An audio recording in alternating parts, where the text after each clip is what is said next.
Hello and welcome to the podcast. This is Scotch and Tie guy. You can call me Scotch Tharoah in the booth with me once again. What's up? Man, good to be back. Episode number 2. Yeah, I think I looked this morning, 143 views or something off the first episode, so that's pretty PogChamp. Oh yeah, no, feeling really good about that. A lot of good feedback and a lot of people tuning in.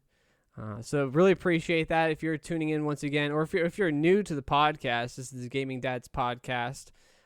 Meet with Scotch and Tie guy, myself, Tharoah, the dadliest gamer on Twitch. That's right. Talking about gaming stuff, some speedrunning stuff as well. Quick shout out though to Oddcat with Meow Mix, that intro music.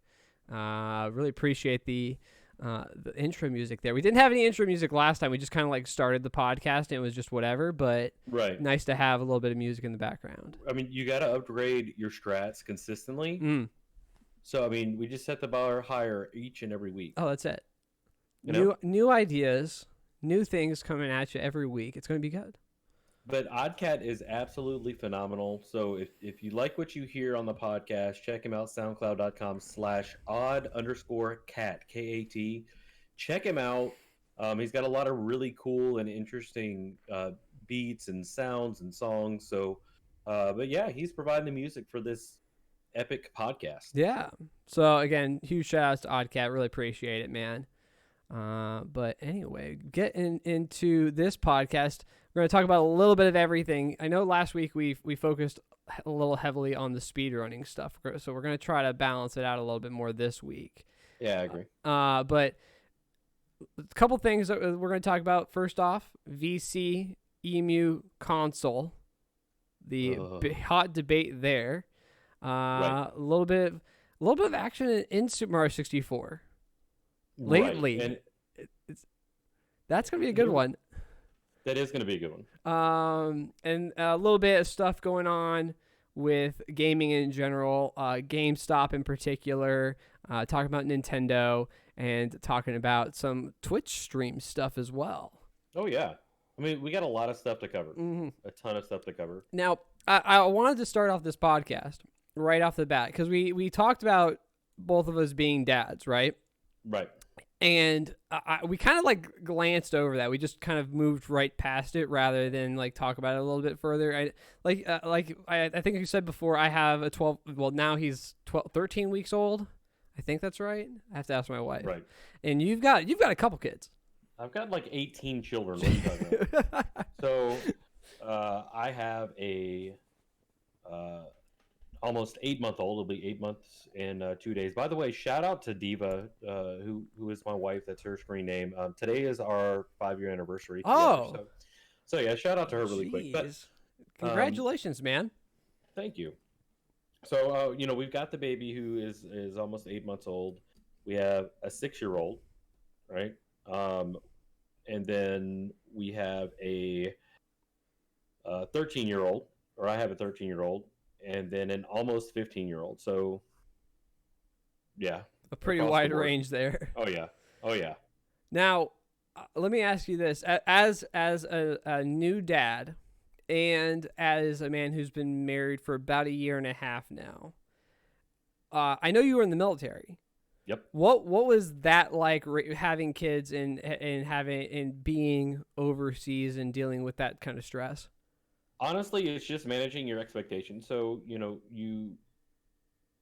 know what to expect, and having a really strong person there at your side that understands that too, is beyond phenomenal. So, for example, I was in the military, of course, like you just said, but on top of that, I've spent a lot of time, most recently as a restaurant general manager, where I'm working literally 70, 80 hours a week. I'm streaming 20 hours a week. So just having someone there that understands that is super important, and it's constant communication, give and take, constant. Wow. I mean, I can only imagine for, again, you're 5 years today, right? 5 years today. That's incredible, man. I mean, being married for now 1.5 years and having a 13-week-old. I mean, we got pregnant 7 months in, kind of a surprise. But it's just, I think that's been the biggest thing for us as well. I mean, we haven't had to deal with that kind of level of stress. I think the most difficult thing we've dealt with so far is me getting fired.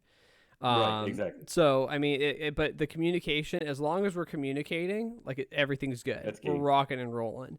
Oh yeah, and that truly makes or breaks you. Mm. So I agree with that.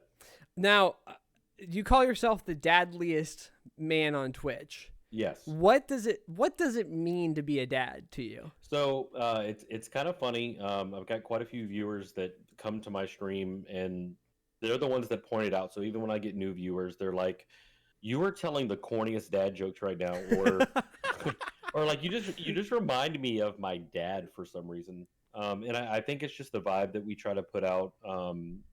My community as a whole, of like a really welcoming place that you can just like chill out, relax, talk about whatever you want. And I kind of got that nickname, the Dadliest Man on Twitch, from a guy named Champ Cal, who he's the one who started it, and it's just kind of stuck. Mm.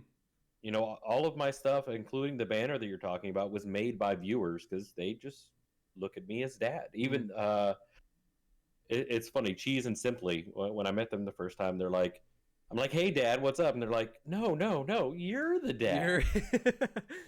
So it's kind of stuck, and I've embraced it. Yeah. No, I kind of, again, new dad here. Right. I kind of been reflecting on what being a dad, like when I was a kid, what that meant in my eyes.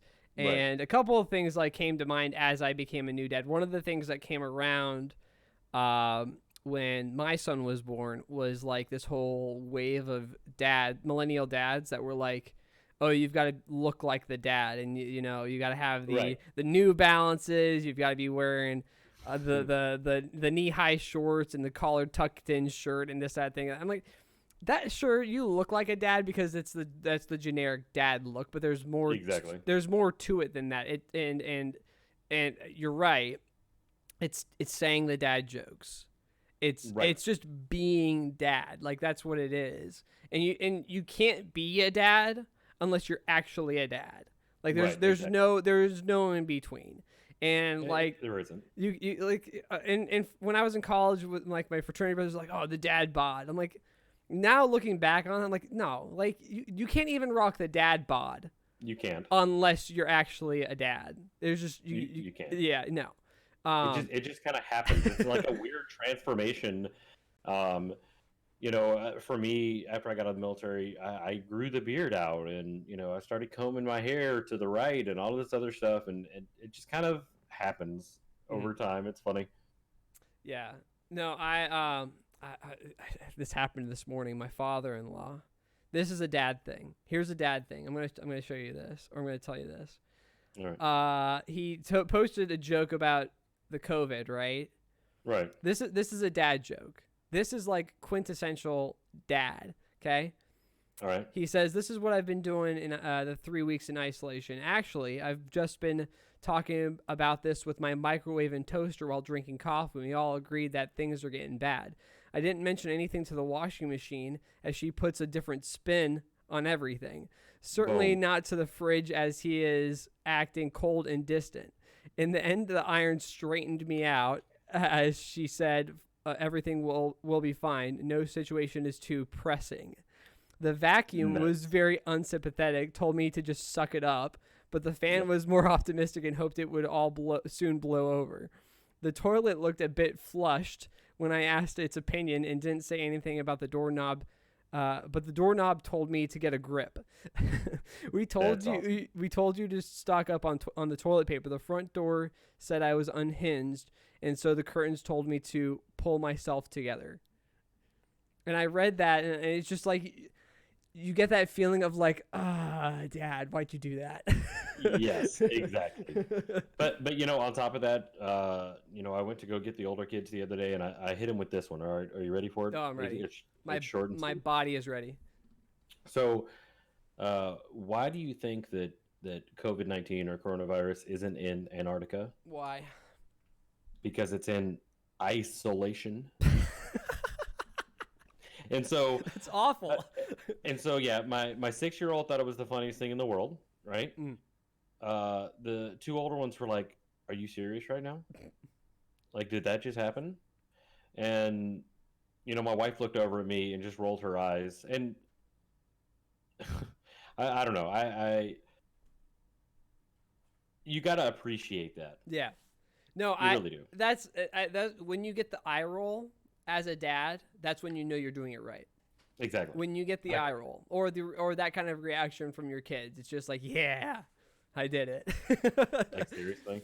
Had my daughter on stream the other night, and so she was sitting right next to me, and I'm just going on and on and on about my stream and all of this other stuff, and her friends actually came to my stream and are commenting on my stream, and I can feel her eyes rolling next to me. It was crazy. Mm-hmm. No, yeah. So I was just thinking about that, like how we're both dads, how we've experienced those sorts of things. Yeah. And, like, I think one of the things a lot of the gaming community at large, and then this speedrunning community especially, like we talked about it last time, excuse me, how they're the community as a whole is young, so Right. you're not really having that many dads. The gaming community, on the other hand, that's becoming the gaming community as a whole is getting older, so we're kind of getting into that area as a whole area. So it's like being able to pass down all of that stuff to them now, which is kind of neat. Well, I want to give a really quick example while we're on that subject. So, Jay Mill, who's a friend of mine, excellent speedrunner, um, you know, excellent streamer as well. Last night he was streaming with his dad on GTA, and so I got the chance to talk to his dad a little bit. Just because he can. Now, this is the streamer I want to be.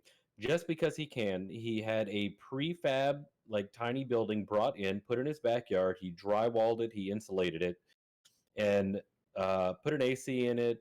It's got a metal roof, and it's super nice. And that's where he streamed from. And it's decked out with Zelda stuff, and it is the coolest stream setup across Twitch. Right. Like, and the fact that he can do what he wants now, but him and J Mill together are freaking hilarious. Right. It's quality entertainment, but it goes to show, when I was a kid, shoot, my dad would play tennis on the Super Nintendo occasionally, but that was it. Like, that was the extent of his gaming experience. Oh man, I remember distinctly with my Nintendo 64. My stepdad, he would play Excite Bike after I went to bed, and I would hear him playing it. I'm like, yeah. Exactly.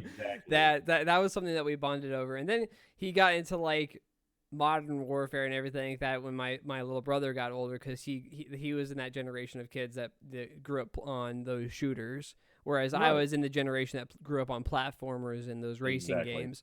So that was kind of a cool experience. But it'll be interesting for our kids, I mean, not necessarily your older ones, but definitely your younger ones, and mine in particular, handing off like all of the information that we have now, and then seeing what they do with it. Oh yeah. If they decide to go with it. If they don't, then whatever. But now the oldest did get in trouble in my house when she was playing Ocarina of Time on DS. Oh yeah. And she was Googling things. I'm like, no. That's not what we do here. That's we called figure cheating. this out. Exactly. we figure this out. I almost pulled the whole, back in my day, and I was like, yeah, we didn't have Google. We sat here for 2 hours and tried to figure out the water temple. You can do the same. Come on. Oh my god, that I actually did my first playthrough of OoT about what is it, 6 or 7 months ago. Right. Water temple. Dear God. Oh yeah. That's way worse than anyone. Like, people explained it as bad. It's so much worse than they explained it. It really is. Oh my god. It really is. Speaking of, let's go ahead. Go ahead. Oh, speaking of casual games, what games are you playing? You were talking a little bit about Animal Crossing.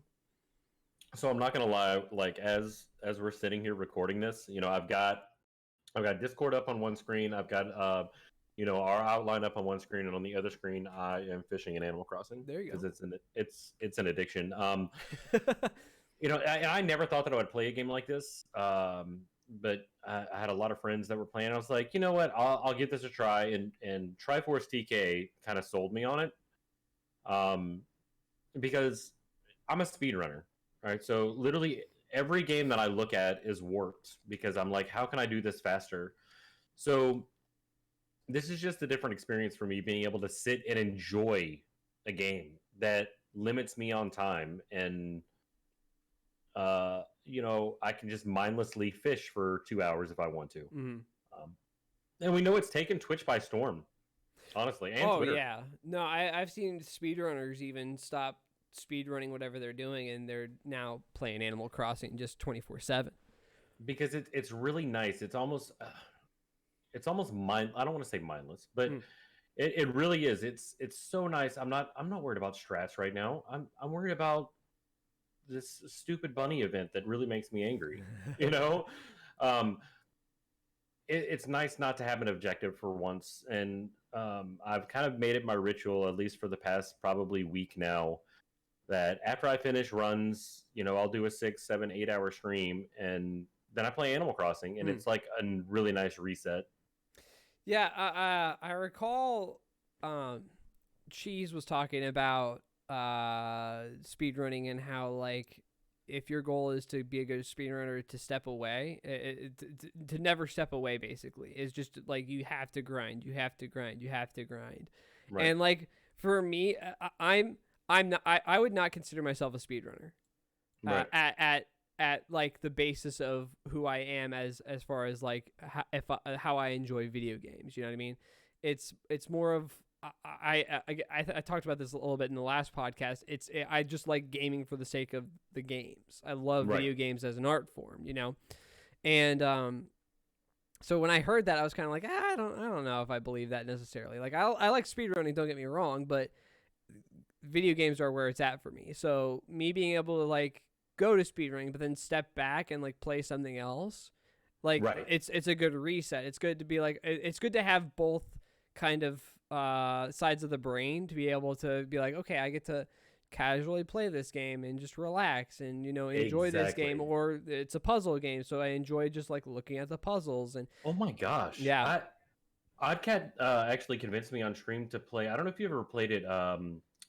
Limbo is the first one in the series, and then Inside, which is oh my god, they were phenomenal. It was great. It was such a chill vibe in the stream, and even just sitting and enjoying a game, not trying to go fast. You need that. If not, that's why you see these guys on the top level just burn out. Watching D whatever, watching Cheese. Of course, Cheese has a new motivation this week, which we'll talk about here in a little bit. But watching these guys just get seriously burnt out on doing the same thing over and over. And I think that's important to have that balance. You can't grind for 8 hours a day, 7 days a week, and expect to be happy at the end of the week. You know what I mean?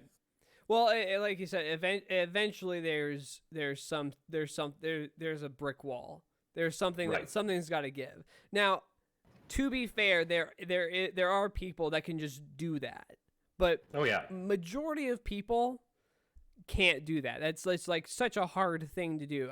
People like Liam, people like Cheese can do that to a certain degree, but even Liam dropped off for a little while there. Right. And even Cheese was doing randomizer and doing other stuff for a little while. He'll stream him doing freaking, what is it, the geocache thing? Yep.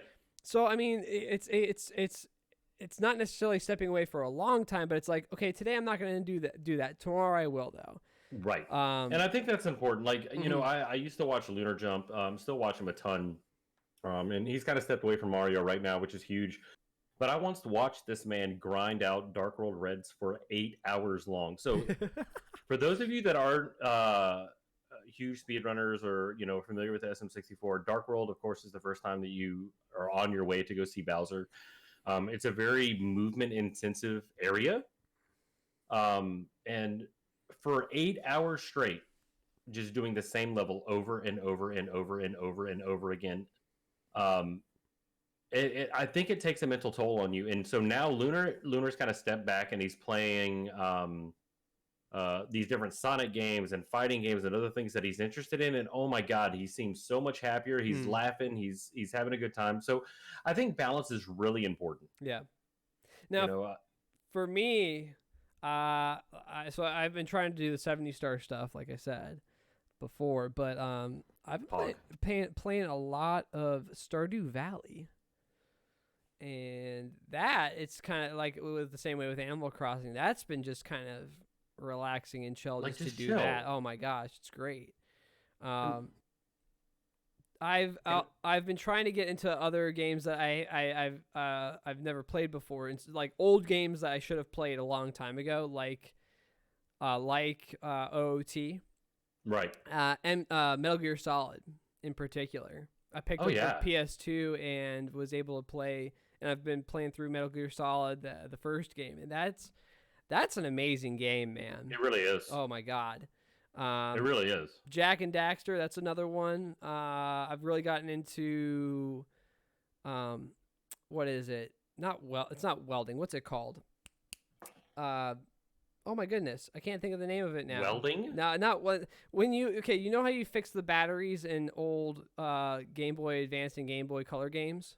Right. The soldering. I've really gotten into soldering. Oh, okay. Gotcha. So I've been buying like old Pokemon games and learning how to solder, that kind of stuff. So that's been kind of cool. And then because I pick up the game, I'm like, I might as well play it, and playing old Pokemon games. Right. But dude, I love pretty games. Like Stardew Valley. Oh my God, that's such a beautiful game. It really is. It's so for pretty. what it is. It really is. I agree. I mean, Animal Crossing. I unfortunately can't pick it up because it's a little bit out of my price range. But I don't blame you. That looks like a pretty game by itself. It is, and I'm not gonna lie. Watching it on stream, I wasn't super interested in that. I'm like, God, this is boring. But playing it, oh my God, it's something different. That's bottom line. It's something different. Now, is it a big multiplayer kind of thing, or is it not? I mean, it can be. Yeah. You kind of work together. You can go to each other's islands and share each other's fruit and all of this other good stuff. So there is a multiplayer aspect, but it's not required at all. I mean, it makes it a little more difficult without it, but all of the people on my friends list have it. Literally every single person on my friends list on my Switch have it. So that was kind of peer pressure, I think. Right. To just go ahead and I'm glad I did it. Yeah. Now I would. I have I need to play through the Animal Crossing from the GameCube. I have it on my Dolphin emulator, and I haven't played it yet. So you should legally obtaining those ROMs, of course, paying for them. Yeah, absolutely. Yeah, but yeah, no, it's just those sorts of games I've really been getting back into. And it's awesome. It's finding something new, finding something like, I was into Call of Duty Black Ops 2 a couple of years ago, and I haven't played a shooter in 6 months, and it's kind of a shock because it was something that I really enjoyed. Right. But it got old. It got old really quick. So I think these types of games have that appeal. Yeah. Well, I think that what you see with the market, especially just with gamers in general, is that you kind of see this ebb and flow. Right. Like back in the mid to late 90s, those platformers were the big thing. Especially with Super Mario 64 coming out, like the platformers became like this huge thing. You saw platformers being sold like crazy, and racing games as well. Mario Kart 64, Diddy Kong Racing, those kind of games, those flew off the shelves. Right. And then early to mid 2000s, to 2000 into the 2010s, you had the shooters being sold massively because of Call of Duty, in particular. And then you had Battlefield come around, and they made some moderately good games with Battlefield 4 and 5, sure. And 1 for that matter. Well, 5 wasn't as good as it could have been, but one was definitely pretty decent. Right. But I think that especially with Super Mario Odyssey, Breath of the Wild, those kind of games, you're seeing a movement back towards those kind of platformer sort of things. Which is cool. Yeah, I mean, Legend of Zelda definitely isn't quote unquote a platformer per se. I mean, you could kind of argue it either way, Right. but definitely you're seeing a movement more in that direction. I think because what big shooters have come out recently that you can think of? I can't think of anything off the top of my head. Other than like all of the battle royale games, Which that's Legends dying by itself. It really kind of is. It's been revitalized a little bit with Warzone coming out here recently, and that puts its own spin on the series. But I do feel like the battle royale type games aren't as huge anymore, and people are going back to, like you said, platforming, or like we're seeing a kind of large resurgence in Minecraft. Mm-hmm. Oh, that's another game that I love to go to every now and again. It's great, and because there's literally no objective. Mm-hmm. Like, you do what you want, and especially in times like this with, like, coronavirus going around, I think people are reconnecting with that side of gaming, which has kind of been left to the side for the past few years because all you've heard about is competitive League of Legends, Apex, Fortnite, World Championships, and all of this stuff. And I think it's, like you said, come full circle. And now that gaming, I don't know if you saw the announcement a couple of days ago. We posted it on our Facebook page, by the way. If you're not following that, Gaming Dads Podcast on Facebook and Twitter as well. ESPN has no content right now. So they're literally broadcasting things like the Golden Tee World Record. No, no joke too. And it's like, it's turned into the Ocho. It really has, which is great. Yeah, no, I totally agree. And I really like that. Jerry Jones, the owner of the Dallas Cowboys, just made a huge investment into esports. I think you're seeing more of a trend go towards that. Towards becoming more mainstream than it was, 10 to 15 years ago. Right. Things like, my dad, he even says it sometimes now, why are you watching this guy on Twitch play this game? Why don't you just go load up your whatever and play the game yourself? And my answer is always the same. Dad, why do you watch the Saints play on Sunday? We can just go outside and play, throw the football around a little bit, right?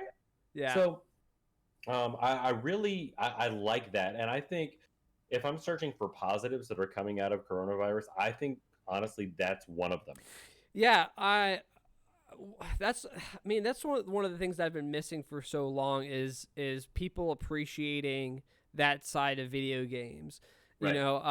And like you said, I want to really hammer that is that with this coronavirus thing, people have the time to be able to sit down and be like, okay, this is a game that I've looked at before. It's going to take some time to play. I have the time now, so let's go ahead and play it. My little brother, who is now, he's 18 now. Cheese Me's. He grew up. Oh, excuse me, is he 19? I think he's 19. I forget. Anyway, he grew up with those shooters, and he's been into playing Apex Legends and everything like that. But you're seeing people who have been playing these shooters and everything like that, and when you play them for too long, it's like speedrunning. When you play it for too long and too much of it, it gets stale, and you've got to try something else. And so all of a sudden they're like, oh, I have this game over here. Why don't I try this out now that I have the time? Now, these shooters especially, they're pick up, put down sort of thing. So when you have time to invest into it, you're able, you get into it a little bit more. So you play games like Breath of the Wild. You play games like OoT or Super Mario 64, or let me throw it even further back. Super Mario World, like we were talking about last week. Super Mario Brothers 3. All these older kind of titles that you got to sink your teeth into. You got to really dig in and understand what this game. Metal Gear Solid. Like that's right. Like that is a quintessential game of, okay, if you're going to play Metal Gear Solid, you're going to play Metal Gear Solid. Like, Exactly. you are going to sit down, you're going to pay attention to what's being said, because there's a crap ton of dialogue. Yeah, there and is. you've got to pay attention to everything that's being said. And you've got to really, like, it's a giant puzzle. Like, the entire game is just a puzzle. And you've got to really pay attention to everything. Otherwise, you're going to miss it. It's not something that you can pick up and put down. Well, I don't know if you've kind of noticed this, but as a kid, you look in magazines, and I didn't have. I mean, we had internet, but it was like super slow. So, you wait for the Nintendo Power magazine. You're like, oh my gosh, this game is coming out, or Game Informer through GameStop, and you're like, man, I really want this game. I really want this game. And then you become an adult, and then you start buying all of these games, and then you realize, crap, I don't have time to play any of them. Yeah. So now, I think the unemployment rate in the United States is shockingly gone up to like 9% over the past couple of weeks. So I think people are using that as an opportunity of, okay, you know what, it really sucks outside. So let me kind of revisit some of these things that I've never touched. So you're seeing, especially on Steam, you're seeing a lot more people play there. My Steam library is huge of games I haven't played. By the way, like, for example, Microsoft Flight Simulator, which most people find is like the most boring game in the world. And I think it's the coolest game in the world. Just went on sale for $6. Pick it up. And so, exactly. Pick it up. Because right now we have that time. Even my wife, who literally only plays Overwatch, just picked up Dead by Daylight, which she's had downloaded for like a year. And she just now played it. And so I think there are some positives coming out of, coronavirus. Trying to focus on the good stuff that's coming out of it is kind of important. And all of the time, we talk about being dads, all of the time spending time with your family now that we didn't necessarily get to do before. Oh my God, no. Like, one of the, Jackbox? Yep. Oh my God. So I set up a game night with some of my friends, and after we had put Scotch Jr. to bed, my wife, myself, and my friends got on Discord, and we streamed. I streamed my Jackbox, and we played it together. I mean, that's my wife, who isn't like a giant gamer, even though she's collected. My wife collected all the moons in Super Mario Odyssey. I haven't done that yet. That's amazing. And she loves that game, but she's a gamer. She's a gamer enough to where, like, her and I can enjoy some stuff in similar. Like, she's not into speedrunning at all, but she loves Breath of the Wild. She loves Super Mario Odyssey, and we'll sit down and we'll play Jackbox together. Like, it's those kind of things, and I think that video games have such a unique thing where it's so universal. Like, oh yeah. Games that you would think that an older person wouldn't be into, all of a sudden they're playing it. There's a VR game that you don't have to play it VR. It's Don't Stop Talking and no one explodes. Wait, something like keep talking and no one explodes. Yes, that's it. Yeah. And it's a party game, but it brings everyone together, and it's opportunities like this where you're stuck, can't go outside unless it's nice out. Then you got to social distance. You got to be careful. You can't come within 6 feet of another person. But if you're stuck at home, might as well play a game.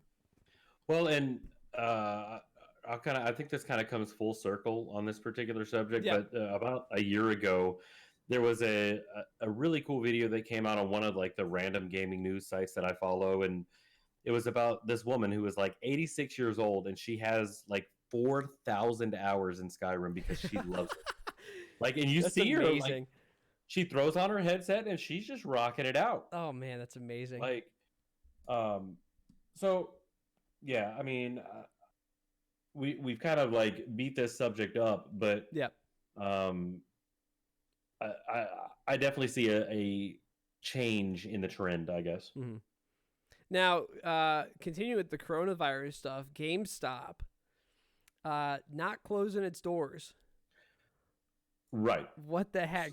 So, yeah, I guess it was in Pennsylvania. They were trying to convince the state that, we're essential because people need games because they're all inside. And the state looked at them like, you're an idiot. Like, yeah, GameStop would be essential, I guess, if we didn't have Steam and all of these other outlets to be able to purchase games. Come on. Yeah. Now I GameStop was already in trouble to begin with. Yeah. They already had financial difficulties. They just hired Reggie, who used to be with Nintendo of America for the longest, to try to save their brand. Love that man. And so, they're doing their best to try to salvage their company, and they knew in the beginning that this would put like the final nail in the coffin for GameStop. But I think they could have been smart about it. So I'll take our local vape shop. So we talked about how I vape. You enjoy the cigar occasionally. Well, how the local vape shops, like, they can't close for weeks at a time and still pay rent. So what they do is they still have someone in the store, and either A, you call ahead and say, hey, I want to pick up this, this, and this. Or B, you walk up to the door and you knock, and it's almost like a speakeasy, I guess. You just tell them what you want, and they bring it to you. So that they're still open, but they're still, meeting all of the requirements of the government. Right. But GameStop trying to stay open was just dumb. I don't know if it's a power move or if it's just really stupid. I think honestly, it's one or the other. To me, I think they're terrified. I agree. GameStop has been on the downslope for probably the past 5 years. Ever since, anything. All right. So 5-10 years ago, I'd go to GameStop for a midnight release. Cool. Well, I'd take that whatever disc or whatever, I'd put it in my Xbox when I got home. Now I'm waiting another hour because I have to download an update. So I'm not playing until like 1 or 2 a.m. and then I've got to go to sleep. Or B, I can order it off the Xbox store. I have it already downloaded. So at 12:01, I'm cranking up the game and I'm doing my thing. That's what's destroyed GameStop, because there were old fogies like me that were like, man, look, I have to have my physical game collection. But even I turned around at one point and said, why? Yeah. And their business model, people meme about it all the time on Facebook and Twitter about how, I brought in 231 games and I got $4 for it. Well, in reality, they're still not making a whole lot of money, because all of their games, when they take it in, they send it to Dallas, Texas, which is where their headquarters is. They clean the game. They make sure it's perfect without scratches. Then they send it out to locations.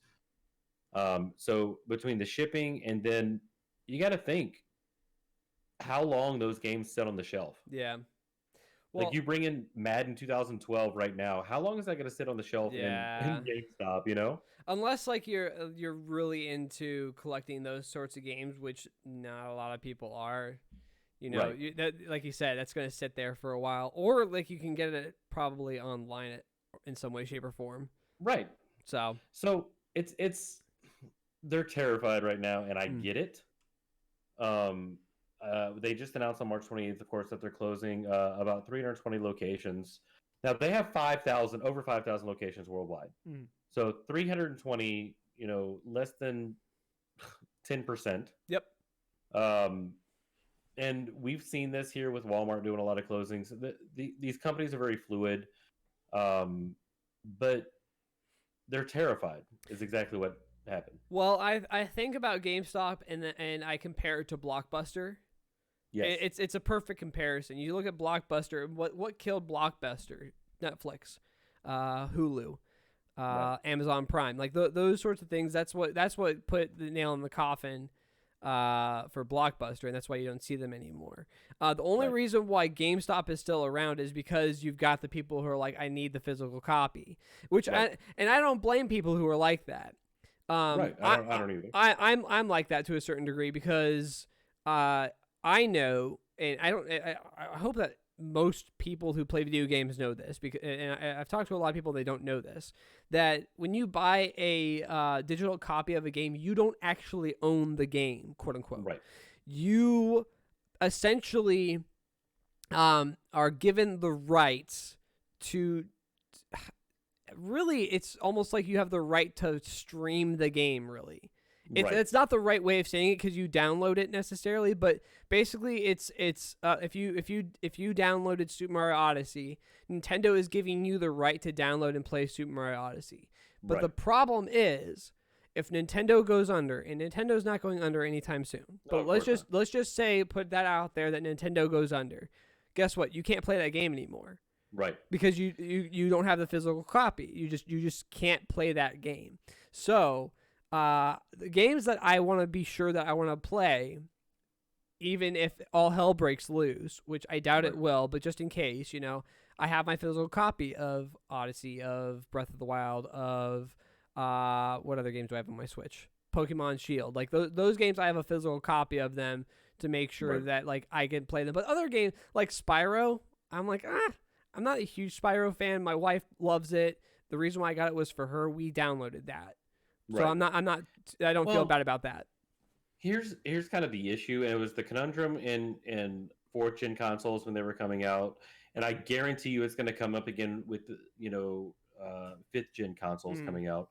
The EDM requirement, even where you have to be connected to the internet. Period. Yeah. So that's what kind of scares me too, even with physical copies, is that we're coming to a point to where the games are shipping basically saying, hey, before you can launch the game, you have to check and make sure there's no update. And I don't really know how I feel about that. And I understand that because technically, if I own a movie, right? Yeah, I can watch that movie at any time, right? If I own a DVD. But I can't play that for an audience. Right. I can't do those types of things. So, do I really own it? We're in a really weird time when it comes to data rights. Copyright in general. Right. Yeah. And gaming is, of course, not immune to that. So, I don't know. I see the direction to go headed towards EDM because most of the countries that are purchasing these games are countries that have internet. I mean, heck, I haven't seen the latest statistics for the United States, but there's a huge amount of people in the United States that have internet that never did. So do I see these game companies like Microsoft and Sony saying, hey, sorry, you got to be connected to the internet, even if you have a physical copy of the disc? Absolutely, 100,000%. And that's the thing. And this is what people need to understand in those situations where, because people get upset about that. Like, no, I bought the game. I should be able to do whatever I want with it. No, listen. Nintendo or Sony, Nintendo, Microsoft, they own that, right? And you having a disc, that's kind of the agreement when you buy it, right? Because the attorneys for Sony and these companies will be like, well, I didn't force you to buy it. You didn't have to buy this game, But the courts have pretty much said that, hey, if you buy a disc, you put it into your console, you accept all of those terms and conditions. So. Well, Nintendo's done a really good job as far as that goes. Like you can disconnect from the internet on the Nintendo Switch and still play those games. Like Pokemon Shield, I can still technically get into a den. It's not exactly fruitful because these are 4 or 5 star dens at this point, and you need to have other players with you to even have a chance. Right. You can't just play with the AI because the AI is just garbage. That's a whole other rant that I could get into, but I'm not going to. But they've done a nice job with that. I've got my Nintendo 64. I've got my NES. I can play those games whenever I want to. I've got the PlayStation and Xbox, on the other hand, not so great of a job. I agree. PS3 in particular. We had to trash our PS3 unfortunately recently because the motherboard got fried. But the big problem was that whenever you plugged that thing in, you had to get the update, and if you weren't updated, you couldn't play the game. So exactly. I loved the PS3 as a system because you could still play online for free, and it played Blu-ray discs and all this stuff.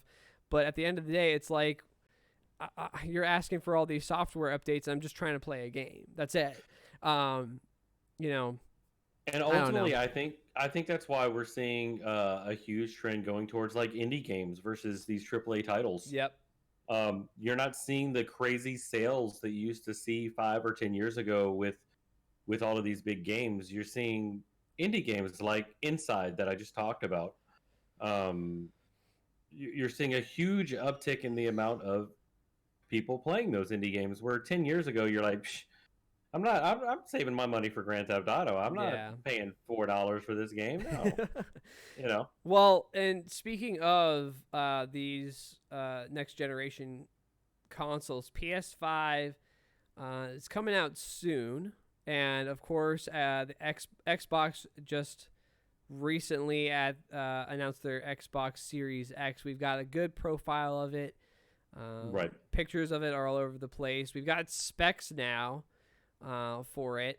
I think the Which most is pretty cool. the most impressive thing for me so far is they've finally moved away from hard drives, Right. and they're finally going with like the NVMe kind of stuff, Which is cool. for the memory, which I think is pretty neat. But that thing is a cinder block. It is. It really is. And I mean, you're always gonna have that the consoles, like, you know, the war with the PC master race and all of that stuff. But honestly, consoles are becoming mini PCs that you can't upgrade. It's kind of the trend that it's going, and I I I don't like it, I guess. Right. But it's almost like whenever they design these new consoles, they're literally trying to compete with PC. Well, I think the big thing with PCs, I would not consider myself a PC master race person, but I definitely play more games on my PC than I do on anything else.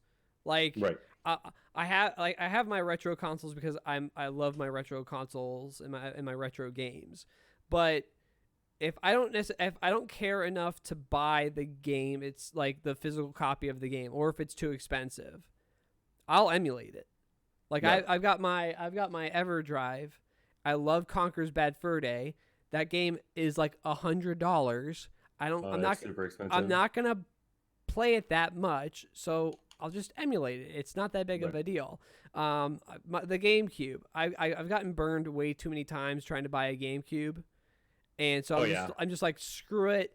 I have the USB thing that you can plug in. It's an adapter for 4 GameCube controllers. My wife and I play Melee all the time. You know, that's where it's going as far as that goes. But you're right. These next gen consoles, now obviously the Switch isn't competing at all with PC in any way, shape, or form, because you can't mod that in any way. But it knows that, though. Yeah, exactly. Well, and that's the thing. The thing is, Nintendo knows what they do well at, and I think that when you saw them go from GameCube to the Wii, you knew exactly that they knew, okay, you know what, we're not going to compete with you guys. We're going to go do our own thing now, and we know what we're good at, and we're good at this. Right.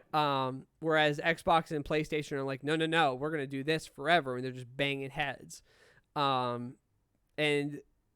like you said, the PS3 in particular, you could mod the PS3. Right. You could remove the hard drive and put in a new hard drive for less expensive than buying a new PS3. Right, of course. So you're moving in that direction. So it's very clear that that PCs are the new competitor, or have been a really big competitor to these consoles. I agree. So, but yeah, are you gonna pick up one of these new ones though? I don't know. I'm still kind of up in the air. I mean, I literally have 3 Xbox One X's in my house. Why? Well, so I've got mine. I've got a dead one, and then my wife, Diva, she has hers. Okay. So, you know, we already have so much invested in that. I'm like, you know, there's nothing that interests me as of right this second. I'm sure there will be down the road, but it was the same when the Xbox One came out. Like, I had an Xbox 360, had all my games on it, and I'm like, I'm really content, especially, like, the only game that I really wanted to play was Grand Theft Auto, and that was already on third edition, or I'm sorry, third generation console. So it's like, I mean, is there a huge reason for me to rush out and spend all this money right now? Not so Right. much. You know, what was interesting, a friend of mine was looking to buy a Switch for Animal Crossing. They are stupid expensive right now. Yeah. Like, They've jacked the price. I mean, that's the one thing for me with the Switch is the price has just stayed like very consistent. Like, how old is the Switch now? It's like it's a few years. It's 4 years old, I think, something like Yeah. that, maybe older. And that price has stayed exactly the same. And they're still selling them. Yeah.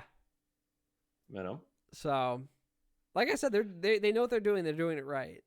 they do. So, I'm not gonna be picking up an Xbox or a PlayStation. I like PlayStation. There's no reason. There's like there's not really any reason. The only reason why I'd pick up an Xbox is for Halo. Right.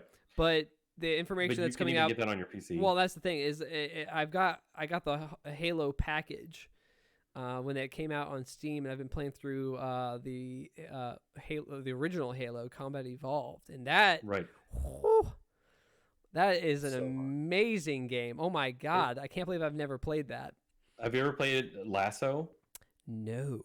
That's legendary with all skulls on. Oh my gosh. Okay, I'll have to try that out. It is literally the hardest game I've played ever. Oh my gosh, it's so hard. But yeah, so and then on the PlayStation, I mean, the only reason why I'd play PlayStation is for the exclusives, and I've kind of moved towards liking PlayStation more than Xbox lately, just because of the exclusives that go with it. Right. And my wife, she grew up on PlayStation. She kind of introduced me to a bunch of PlayStation stuff. So that'd be the only reason why I'd pick up a PS5. But like you said, like most of the games that I want to play on those consoles, I can play on my PC. Like I'm playing GTA 5 on my PC. So Right. why would I pick up an Xbox or a PlayStation? Well, and I'll be perfectly honest. So I had a PS4 for a little while. My wife ended up selling it, or getting rid of it to buy some other stuff for me. But I had one game. There was one game I was interested in, and that was it. And that was Horizon Zero Dawn, and that was it. Like I wasn't interested in anything else other than Horizon Zero Dawn. I got the game. I played it. I played the DLC. I was super happy with it, and then I didn't touch it again. So she just got rid of it. Yeah. So, well, moving away from gaming, we'll talk a little bit about speedrunning here real quick. We'll start with the man, the myth, the legend, Liam. yeah. The dude. Did you get to see that stream? No one saw that stream because it was at a bit rate of 6. So, but no, I did get the chance to talk to a lot of folks that were there. I was unfortunately sleeping. Mm-hmm. I think the actual recording is up on speedrun.com now. Because Liam it's kind of a meme in Liam's channel that his stream quality is terrible. He streams on a peanut. Yeah, that's what it is. Exactly. He's even got an emote, and people were spamming that emote and said, "Oh my God, look how excited Liam was!" And all it is you see like 5 pixels. But I'm pretty sure I'm looking it up now. That video has already been posted. Yeah. So 5 days ago it was posted. Excuse me, 138.43 is the world record. And it's surprising. He's only played for a couple of years. Yeah. So coming out of nowhere, not coming out of nowhere, but he was one of the ones. We were kind of up in the air with. Is it going to be Liam? Is it going to be simply Paracuzia when he was running? Is it going to be Para? Who's going to be the next one? But Cheese, who was so burnt out on the category and was tired of running it, now is almost rejuvenated. Like, hold on, wait a second, I can get this back. He's so got some he's been actual running competition now. Yeah. Look, Punkation. Dude, Punke has been streaming World of Warcraft for like 4 months now. and then a couple of days later, he ended up raiding my stream. He was streaming guess what? 120 star. Yep. So I think it's kind of reinvigorated the community a little bit. 138.43 is the new world record. The old world record stood for like what, 2 years? Cheese has had it for like 2 years now. Yeah. Which is absolutely insane. And I don't know. I mean, this is kind of like the week of world records. So the Celeste 80% world record just got beat 4 days ago by Marlon, which is kind of upsetting. You know, Tej was sitting on top for the longest time, and it's now changing the hands, I guess. You know, 16 star. What the heck? Aki. You know, Aki, the robot himself, just driving that lower. I don't know if it's going to be him or if it's going to be Slip who is going to end up getting the first 14, but it's going to happen. Right now, world record 15 minutes, 3 seconds, 200 milliseconds. It's going to happen. It's if I were to put my money down on it, I would say that before the end of this year, we'll see the first sub 15, 16 star, like without a doubt in my mind. Agree. But back to the 120 with Liam in particular, I wanted to talk about this so bad. I was there for it. Nice. I was present. I joined the stream. Give me a second here. I got to fix my mic. Yeah, no worries. I was there. I joined the stream when he was about 30 or 40 minutes into it, and he was like +2 or +3 at one point. Right. And I kind of was like, should I stick around for this? Because he's been in this situation before, and then he's not able to clutch it. Right. But I was like, you know what? I've got nothing to do. I'm going to sit here and watch it. And, of course, the internet went bad about, like, 45 minutes to an hour in. And then he hit Tippy. And he did TTC, and he was -11 out of TTC. And I was like, oh, shit, it's happening. Like, it's really it's happening now. And he got through Rainbow Ride, which is all you need to do. You just need to get through Rainbow Ride. Right. And then his bits, oh my God, he just clutched it. You couldn't really see it because of the internet, but if you've been around Super Mario 64 enough, you knew what was happening. Right. And he just, oh my God, it was incredible. And I think the biggest thing that I thought about during the end of that run was being like, man, Liam has come such a long way. He really has. And I think we talk about it constantly. Like he is like the fastest improving Super Mario 64 120 star runner like ever. Oh yeah. Like Cheese is up there. Maybe Punkay. Siglemic way back in the day, if you want to say that. But seriously, for the new age of speedrunning that we're in right now, Liam is like the quintessential fast improver. Yeah, and I mean, the dedication that he had to it, just day after day after day, just doing it over and over and over again, it blew my mind. Because he would just go on there and he would finish runs over and over and over again for like 10 hours at a time every day. Right. And that's the thing. So I'm looking at his obsolete runs now, and those of you that follow my channel know that I'm on the sub-hour grind for 70 star. I'm super, super close. Well, Liam's oldest run was from 2 years ago, and it's a 70 star run, and it's a 59:35. Mm-hmm. So that just goes to show, you know, what that dedication can bring you, because we all knew that he was capable of it. We all knew that, you know, this is what he, you know, how do I phrase it? Where he was going. Mm-hmm. You know, we knew it was going to happen. We just didn't quite know when. Yeah. But the fact of it is, like, I'm looking at his run. His PB was a 101.35 and 70 star 2 years ago. That's think 2 years ago, where were you at? Like that's the thing that I'm thinking about is like 2 years. Like, I haven't been speedrunning that long, but I think about 2 years for anybody going from that time in 70 star to all of a sudden not only having a 148, but having the record for the 120 for 120. Right. 120, okay? Like I when you think of speedrunning, the first thing that anyone who's in the speedrunning community can tell you, they think it's either OOT or they tell you 120 star SM64. Right. It's one of those two. Those are the two like quintessential speedruns. And this guy within 2 years got it. And it's a 148. Right. It's just like the amount of significance in that moment. It was just insane. So I'm actually pulling up the world record progression. So Cheese has held this record. All right, because I don't know if you were around for this, but back in 2017, Cheese and Punkay kind of went back and forth for like literally 2 years. Mm-hmm.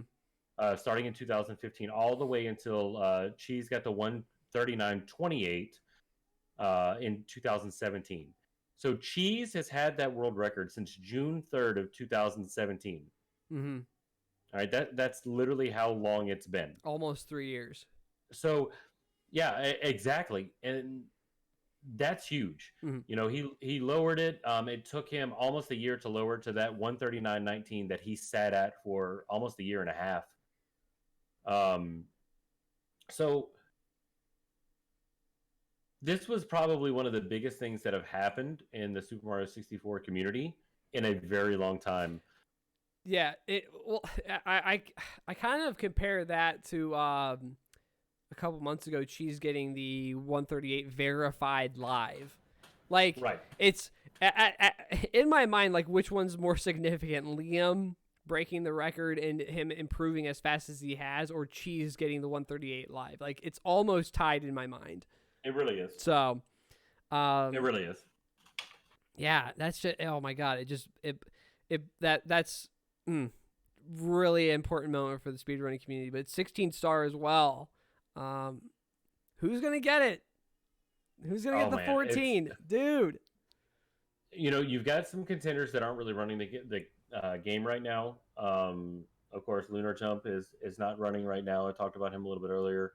Right now, the big boys, the big contenders for 16 star are, like we talked about, Aki, the man, the myth, the legend, the robot himself, on the top. Mm. You've got Slippery. So Slip sitting on top, just PB'd a month ago. His PB is half a second off a world record. You've got D, who he's about 1 second off a world record. Lunar Jump, he's 8 seconds off a world record. Ouija is 10 seconds off a world record. So, and that's your top 5. Kano, by the way, I do want to point this out because I think this is really significant. The no LBLJ route has a new world record as well, a 15:51 by Kano 8 days ago. Previous world record holder was Lunar, and that stood for about 5 months. So we're breaking records all over the place. Yeah, kind of crazy. The one thing about 16 star that I find interesting in comparison to the 120 star is the number of runners that are doing it right now. With 120, like you said, Liam breaking the record, all of a sudden, all of the big 120 star runners are back in it. You know, yep. Whereas 16 star, where's Draws? Where are these other guys? Where's Lunar at? Like you said, Lunar's gone. The only it's going to be Aki or Slippery.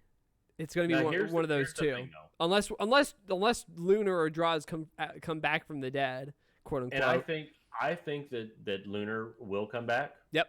Like I 100% think that he will be back. But like I said earlier, he's enjoying his time, and I don't blame him. Yeah, no, and it's not a dig in any way, shape, or form. Oh yeah, I didn't mean it as a dig, but it's just kind of like you look at who's running the category. Exactly, and Aki is consistently running it. Slip is consistently running it. These other guys aren't. Right. So, like Ouija. Yeah. Ouija is Super Mario Sunshine. All sunshine all day. Yep. He's been doing a couple of little speed runs here and there, but it's been Super Mario Sunshine till the cows come home, pretty much. So, but yeah, Enough with Super Mario 64. You're talking about OOT there for a moment. We didn't talk about this last week, but I've been really interested in your take on just how broken OOT became a couple months ago. It's broken. So, for those of you out there that aren't super familiar with it, OOT is, of course, Ocarina of Time. And a recent development in the any percent category, which any percent is you're basically trying to beat the game as fast as you can using whatever tricks available to you. They found ACE, which I can't remember what it stands for. Something with executing code. I'll see if I can find it. Yeah, look it up for me so I don't sound like a complete moron. but so they found a way in Ocarina of Time to shorten that run, and it's super controversial. So normal speed runs, you start the game, you try to beat it as fast as possible, and of course, any percent, like I said, you're using glitches and all these other things. You beat the final boss or you do the final objective, and that's it. Congratulations. You've completed your speed run, right? Mm. Well, the problem with Ace is you're actually changing the game's code to where at one point you're sitting there and you're chatting with Zelda, and then the next point you're done. Mm.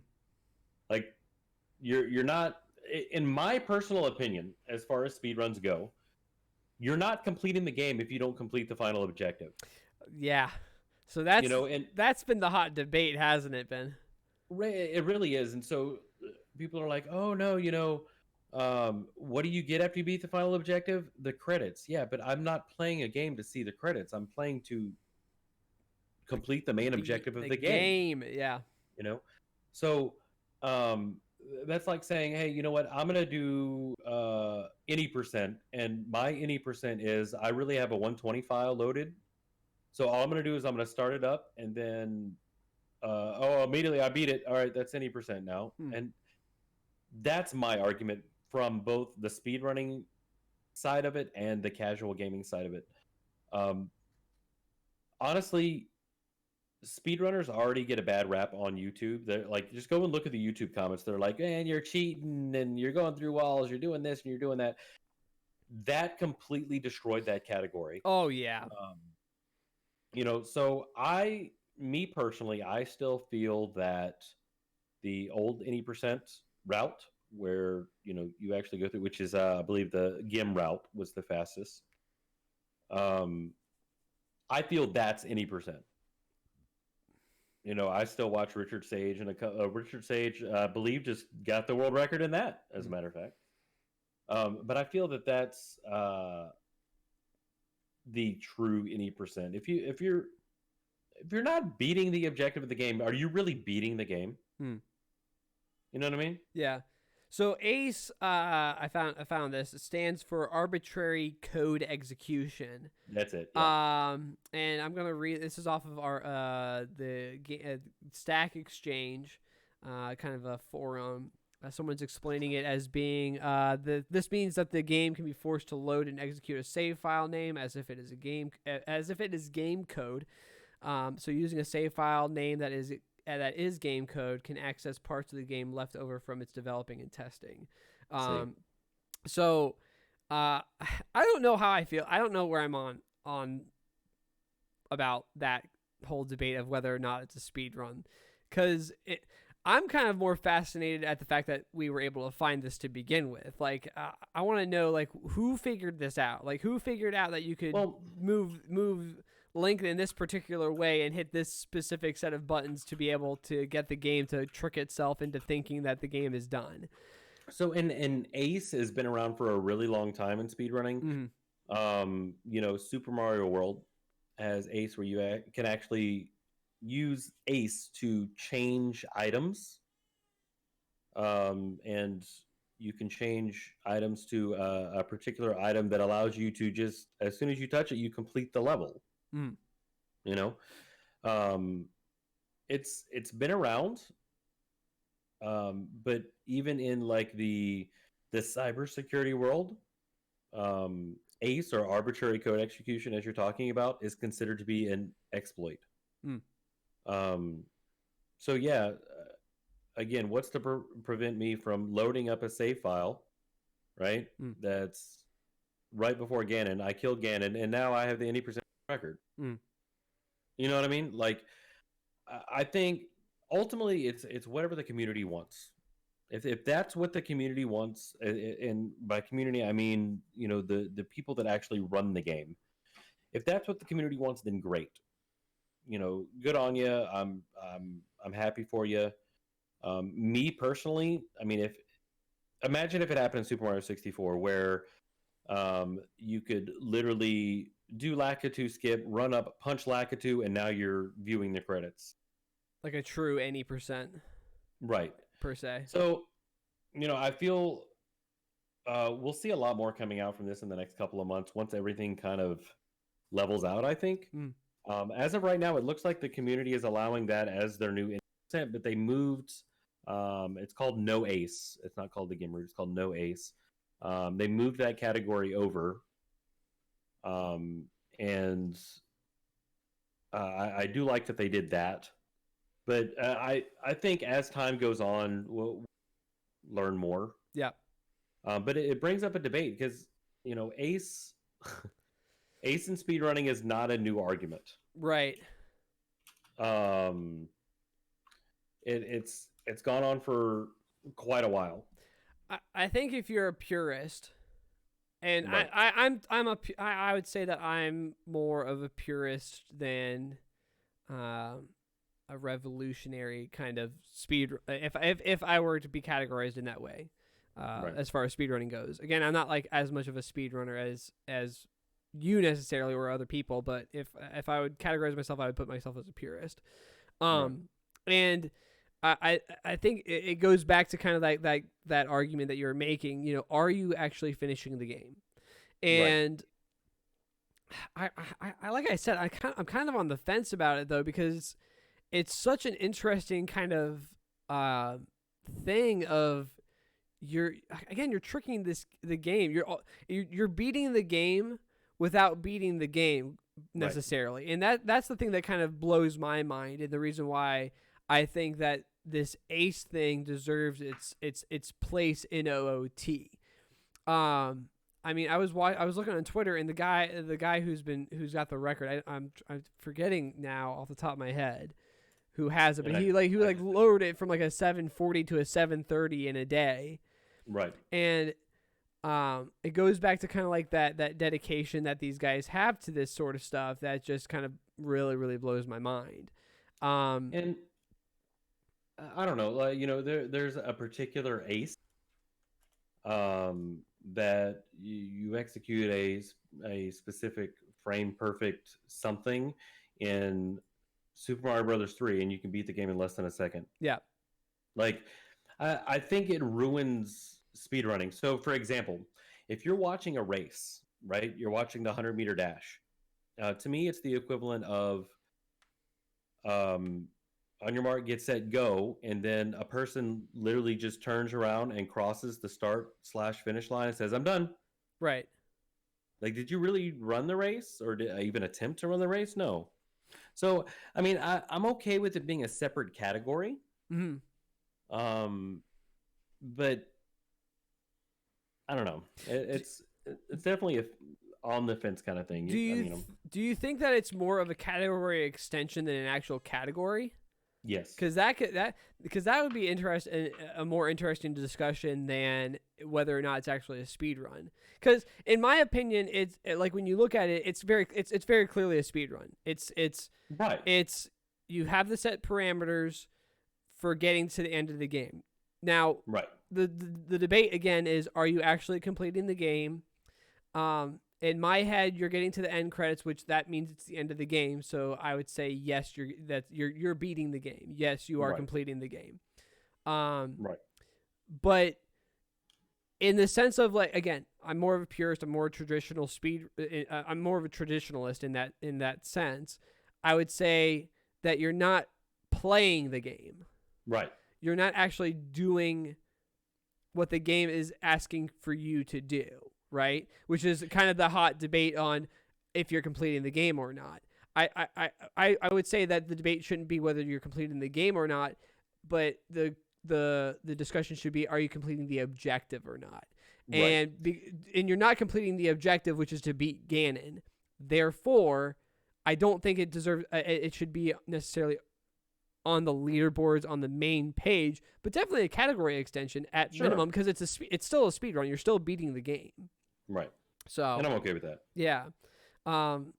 Good debate though. Yeah, no, and again, that's the nice thing. That's the nice thing about speedrun.com is that the communities can make that decision. Like you Right. and I can have this discussion, and the people in the comments can have this discussion as well. And we're totally open to people.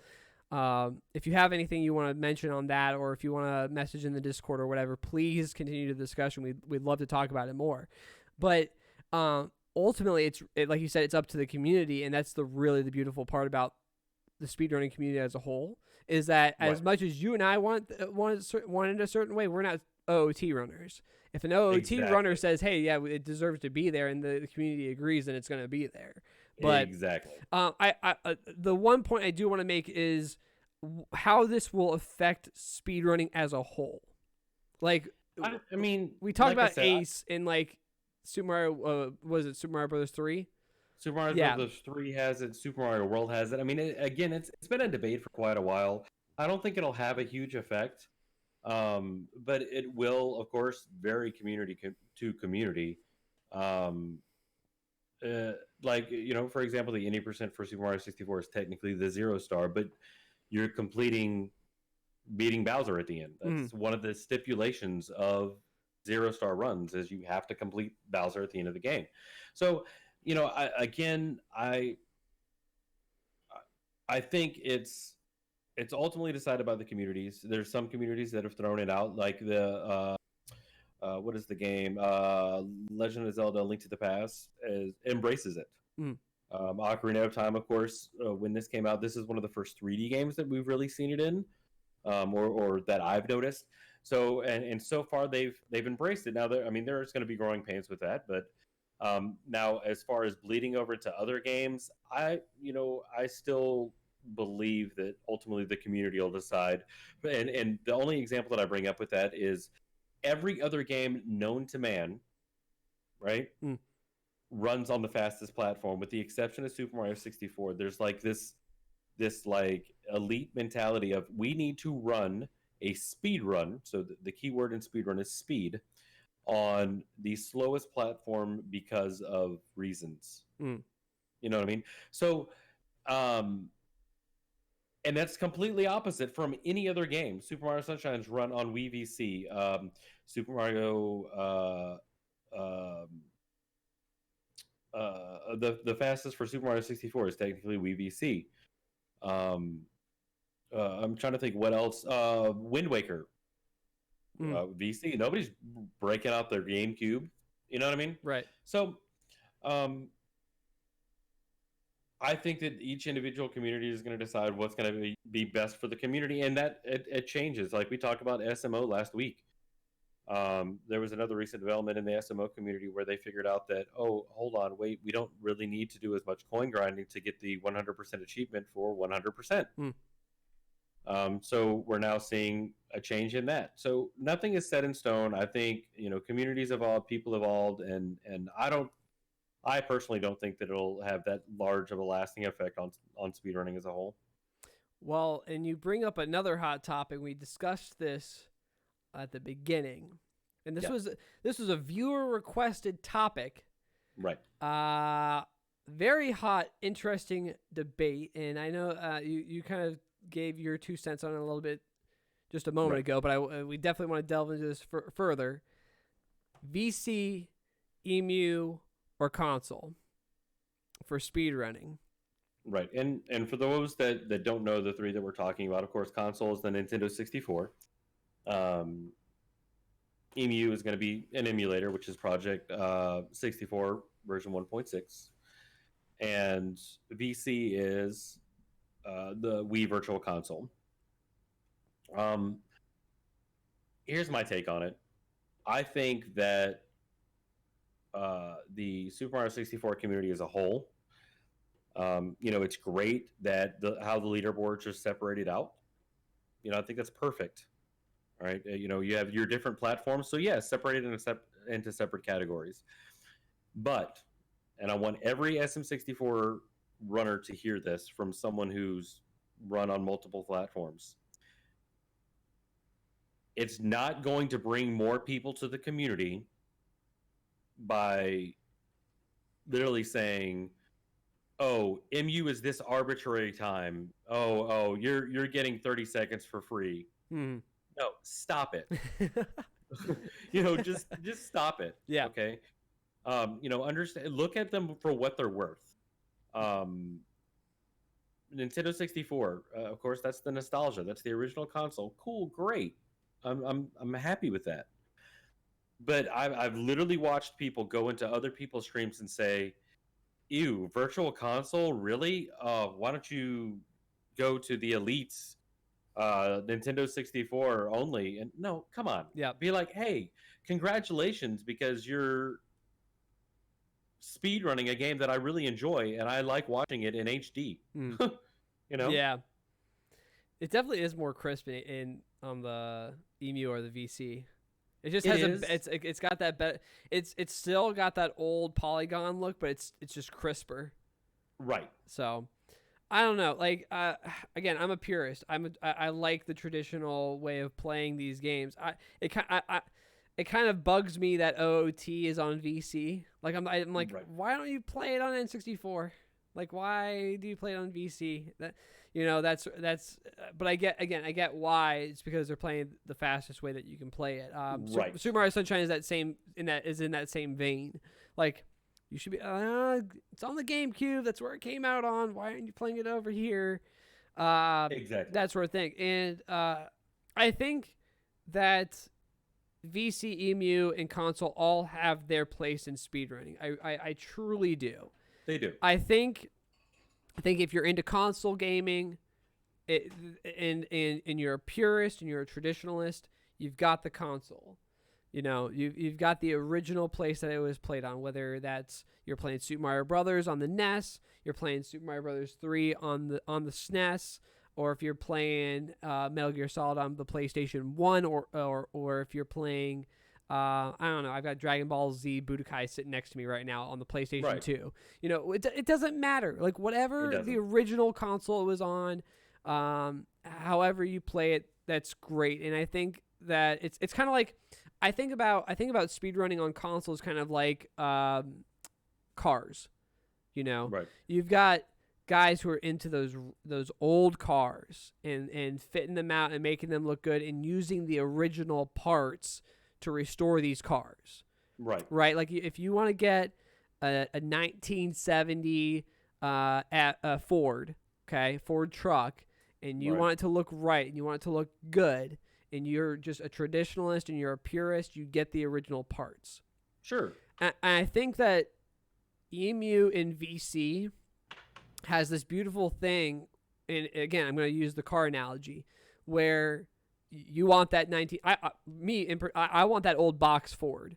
Sure. That's the car that, oh my god, if I had a box Ford, I'd be stoked. Like, that's that's the truck of my dreams. But at the end of the day, I'm not looking for the thing to have like the exact parts that it had back in the 1970s. I'm just looking for the thing to run. And that's where VC and EMU comes into play. It's for those people who are like, I just want to play the game. And you know what? Dang it, I don't care. Like, I don't care if you're playing it on console, EMU, or VC. I just want you to enjoy the game. If you enjoy the game, and you have a laptop, and guess what? You can emulate on Project 64. Okay, SM64, it doesn't take up that much space. It's a pretty it's a pretty small game, so you can play it on your laptop just fine. If you got a beefy console, then you might be able to run it a little faster. I don't know, but that's where VC and EMU come into play. Is bringing people into the community who don't have the ability to go get a console, because some of these consoles can get kind of expensive. And they really can. I mean, I've got a Nintendo 64 set up. I literally have all three. I've never played on VC, but I have it. Yep. It's sitting right next to me. So, my thing is, like I said, is what we've kind of seen come out of streams. In me being, I've been on MU for about 2 months now, 2 months or so since I switched over from Nintendo 64, and I strictly did it for comfort for the controller, to be honest. So, I've even had people come into stream like, "Ew, why aren't you running this on 64? This isn't right. You're getting a free time save." No, I'm not. Let me play my game. Leave Yeah. me alone. Like, there's no reason for it. The other part of it that I would like to point out is that I haven't found it. I could be wrong, but there's no standard like when comparing these different platforms to each other.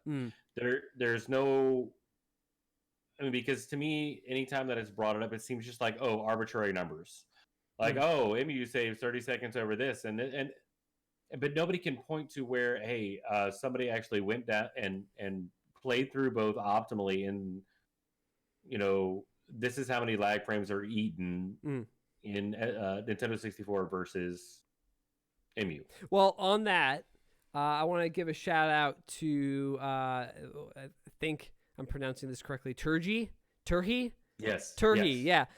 He sent me a file explaining how, and he has it on his stream. If you go check out his stream on Twitch, in his description area, he has an explanation of how Emu saves 50 seconds.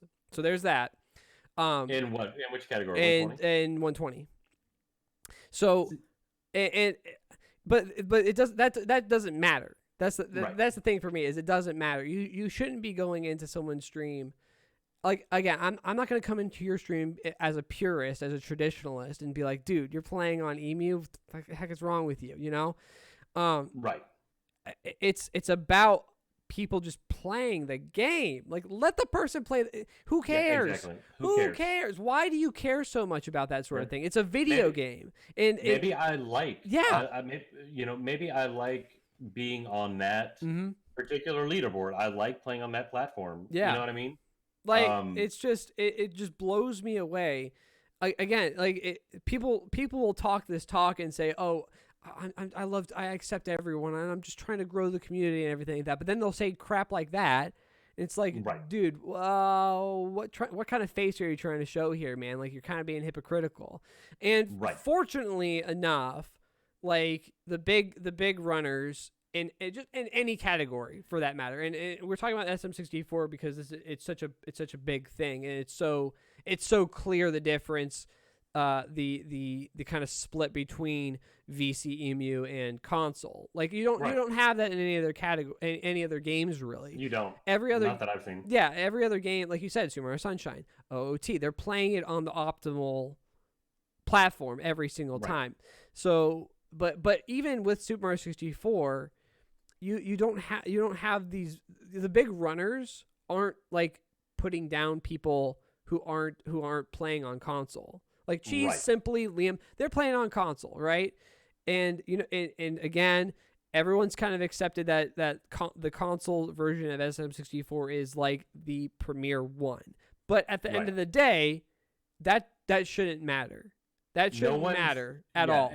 No one's going into Triforce TK's stream and saying, "Oh yeah, it's great that you have 3 out of the 5 world records, but they're all on MU." No, they're not at all. Like, not at all. No one would dare do that. Yeah, you know what I mean. And at the end of the day, like ultimately, like you play on EMU, right? Yes. Yeah, and I play on console, and we that's just, again, it's personal preference. But at the end of the day, and we said this in the last podcast, it's just about growing the community. And you know what? If you want to play on EMU, if you want to play on VC, fine. If you want to play on console, that's fine too. It's not that big of a deal. Yep, it doesn't matter. For those people who are elitist and just punching down people's throats and saying, "Oh, you're playing on," come on, get out of here. Yeah. Just no. Agreed. Stop. Who cares? Exactly. So 100,000%. Yeah, I mean, I don't know. I do it strictly for my personal comfort. Mm. You know, um, it's what I enjoy. It's what I enjoy to do in my free time. Why would you really come to my stream and just take a dump on that? Yeah. Well, and then it comes back to something that I said in the last podcast. Most of us aren't going for the world record. Right. Like you and I are definitely not going for the world record anytime soon at all. So we're gonna play it how we want to play it. I've tried it on Emu. I've tried it with the the retro bit, and it's not that the retro bit's like a janky kind of controller, but it does the job. Right. But I didn't like it, and I was like, I prefer it on the console, and that's how I'm gonna play the game. You know, that's how I want to play it. I'm not going for the record anytime soon, but that's how I want to play it. And you play it on Emu. You're not going for the record anytime soon. That's how you want to play it. Fine. Right. It doesn't matter. So. And you know, J Mill, who I think he's got like a 144 and 120.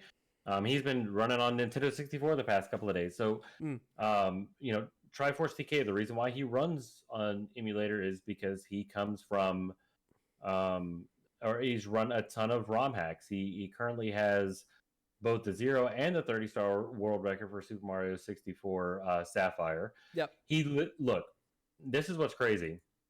So I don't know if you ever had the chance to play it, but Super Mario Star Road. Oh, yeah. Yeah, Simple Flips really pushed it a few years back. Triforce TK has the 0-star world record, the 80-star world record, the 130-star world record, and the 20-star. That's literally all 4 categories in the game. He has all of them. Mm-hmm. So that's what he comes from. Like that. So it's understandable when he plays vanilla Super Mario 64. What's he going to play on? He's not going to go and switch the console. Right. He's going to play what he's used to playing on. Right. It just makes sense. Yeah. Turgi, whatever the name is. He's a great example of a respected Emu runner. Very well respected. Very well respected. He's been grinding like crazy. He plays it almost every single day, and it's just a perfect example of there's still skill to be had there. And I think one of the big things that I respect with Emu runners is you don't have notches. Right. Like that I don't know how you guys do that. Some people do run on like GameCube controllers and things, but I'm going to give an example how wide the range is with emulator. Shan's the current 70-star world record holder. Do you know what he plays on? I do not. Keyboard. Ooh. Yes. Respect. So the current world record holder for 70-star on emulator plays on keyboard. And has for a long time. I've got to commentate quite a few of Shan's races, and it's super interesting to watch how he sets things up because he only has 8 angles. So yeah, he's got the second place for 16-star. You just mentioned Turgi. He's currently in second place on the leaderboard for 120-star with a 142.02. The only person above him is another keyboard warrior, Sagotu. And as a matter of fact, that world record, which is a 140.43, is on keyboard, which is phenomenal. Well, and that to kind of like finish this up, that opens. That's the other thing about VC and EMU. It opens up speedrunning to so many other things. Like, I can't imagine playing SM64 on keyboard. Right. Like, get out of here. No way. Like, how do you do that? That's incredible. So, it's just, I think we can agree to disagree on, which platform is better, but right. I think we can agree. I think that everyone can agree that it doesn't matter. It doesn't. Just doesn't. It comes down to personal preference. How do you want to play the game? Exactly.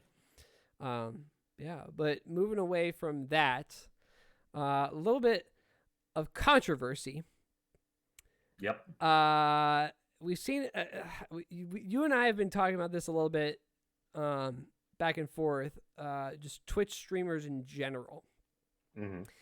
And a couple of tweets and a couple of video clips that just just don't sit with me the right way. So we're gonna start with, you showed me this. Yes.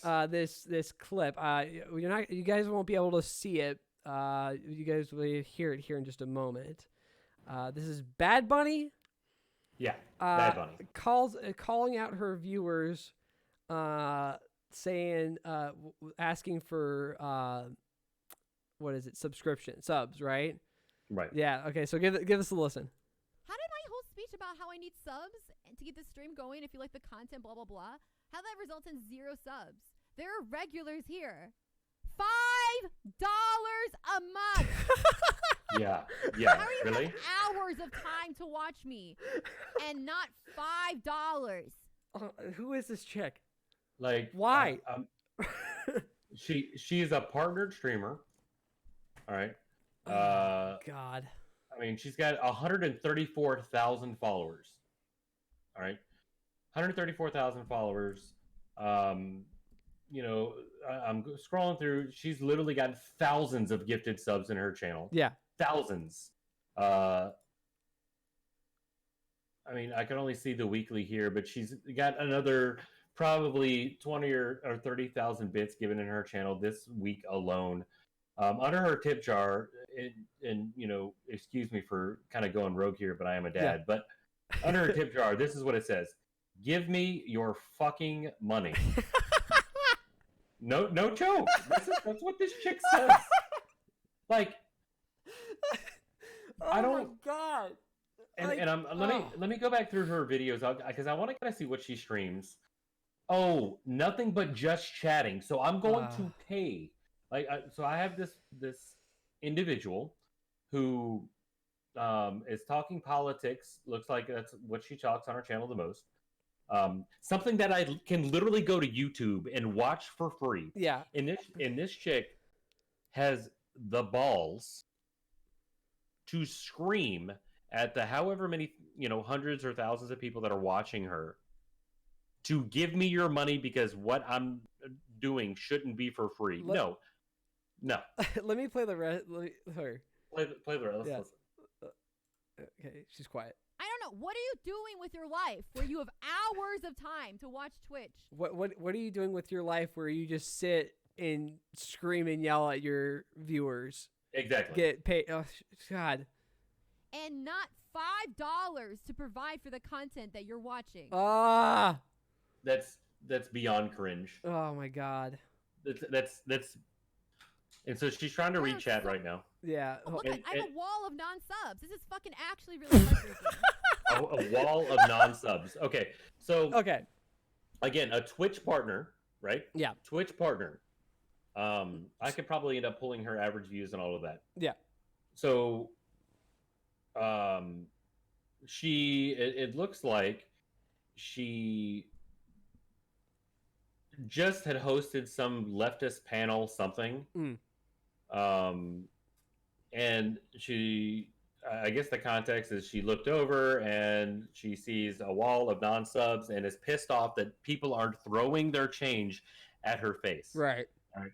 And then, but what gets me is, so she calls out the people that are spending hours watching her, and her streams are not short.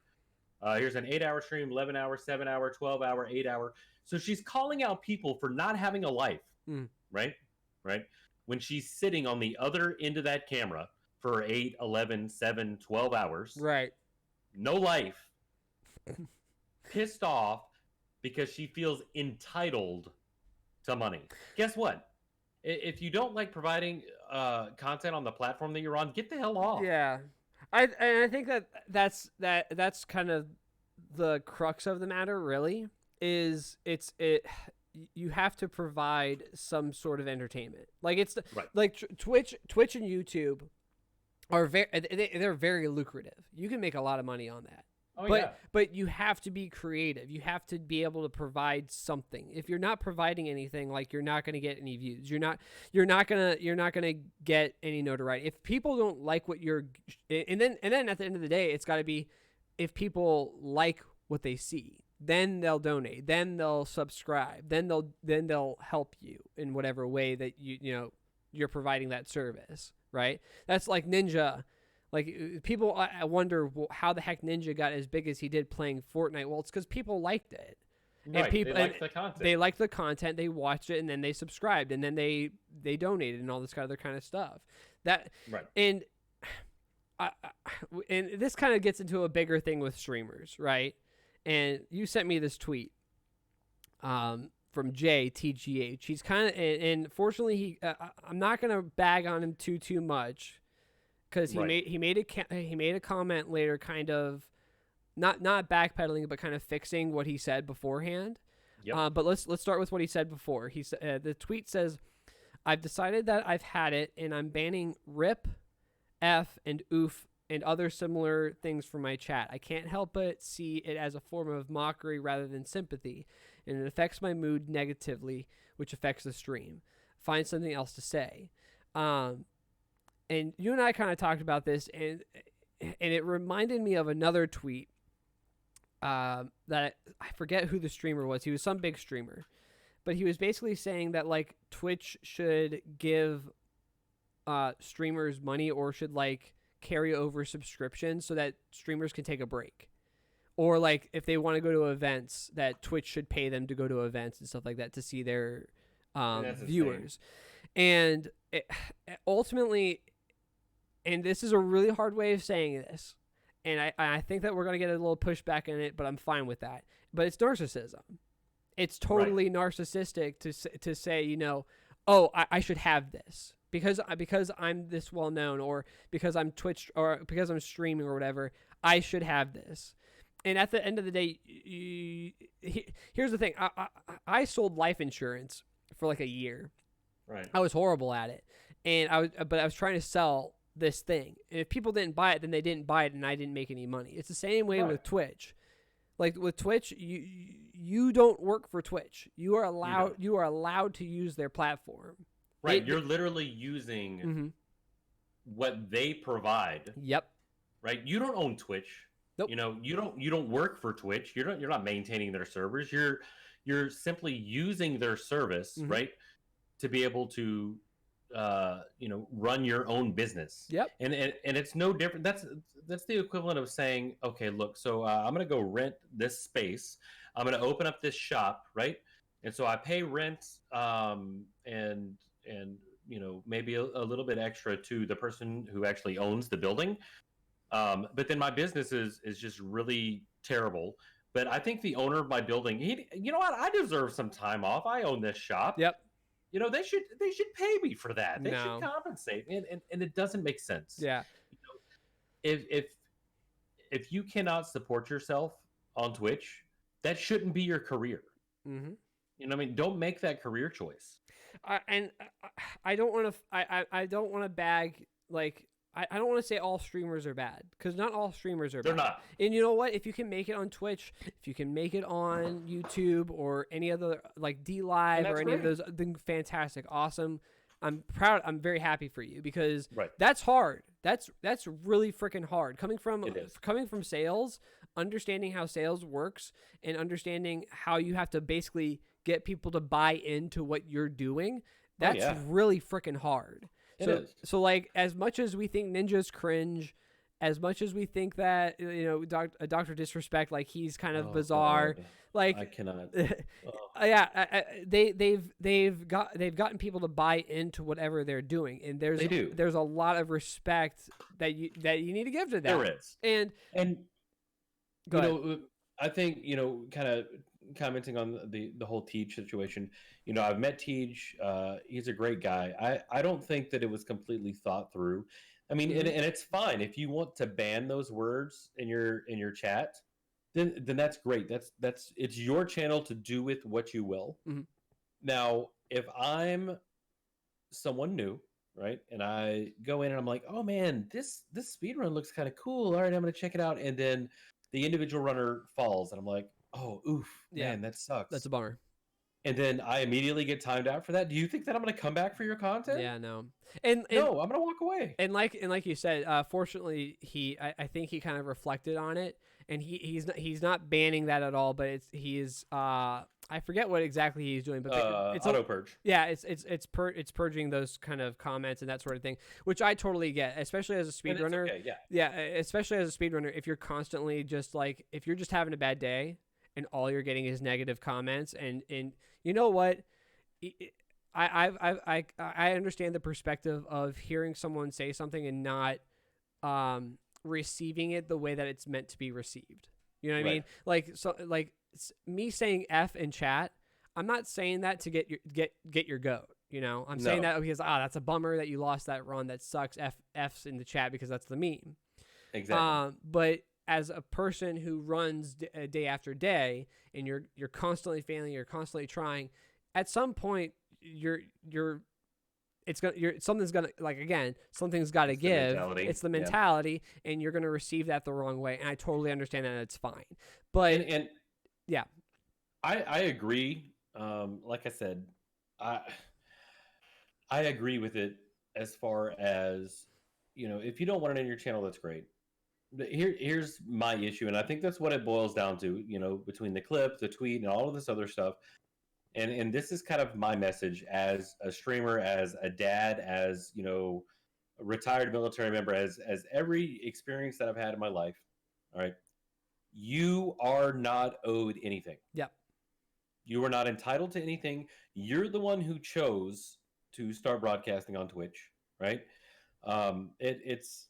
We talked about a friend of mine, well, Oddcat. We were talking about street performers last night, the ones that, they are excellent guitar players and they sit out on the corner. And could you imagine if after, 10 bars into the song, they stop playing and say, all right, guys, you owe me $10 each? No. You would get nothing. Like, people would walk away, they would stop listening to you, they would tune you out. And I think humility plays a part into Twitch. Cheese is very humble. Simply is very humble. Simply thanks for every single, even if it's one bit he doesn't care, he's going to thank or be thankful for it. But I'm sorry, it just really triggered me reading her profile, and that's what it said under the tip jar. Yeah. Like I get it. Like, I get it that you're putting in this work, but again, it just comes down to you got to give something worth being given that money. And if you're Right. not putting out anything worth it, then you're not going to receive anything. Like, I don't know.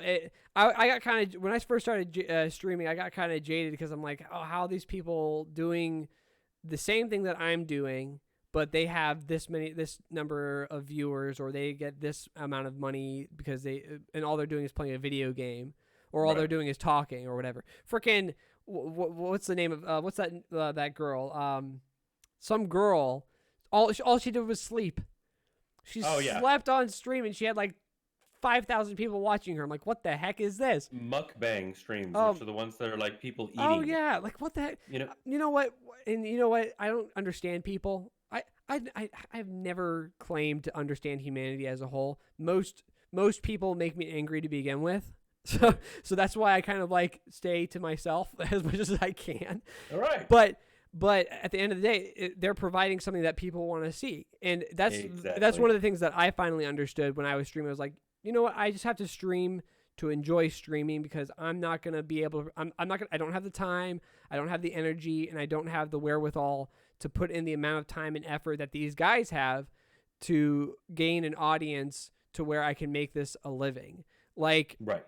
and that's what I mean, and that's why I brought up the whole, if you're between the ages of 12 and 16, or 12 and 17, excuse me, and you're streaming right now, you have a huge opportunity, because you have the ability to be on for multiple hours at a time and gain that audience. You and I don't have that ability.